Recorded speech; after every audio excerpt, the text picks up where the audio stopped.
मी कायम म्हणत असते निरंजनला की स्वप्न बघायला थोडी पैसे लागतात. स्वप्न आपण जेवढी मोठी बघूयात ना तेवढी ती स्वप्न पूर्ण करण्यासाठी माणूस धावतो. नमस्कार, मी प्रियंका काळभोर, तुमचं माझ्या मिनी ब्लॉगमध्ये मनापासून स्वागत करते.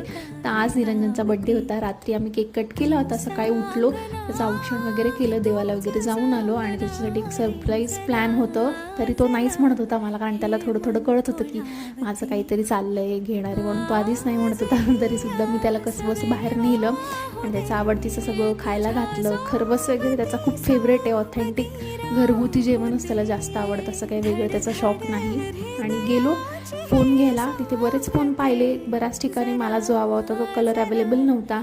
सो MGM रोडला आम्हाला भेटला आणि जो कलर हवा होता तो पण भेटला आणि तुम्ही त्याची रिॲक्शन पण बघताय. आणि मी हे स्वतः त्याला फर्स्ट टाईम एवढं मोठं गिफ्ट दिलं आहे, तर त्याचा मला जास्त आनंद आहे आणि त्यालासुद्धा थँक्यू.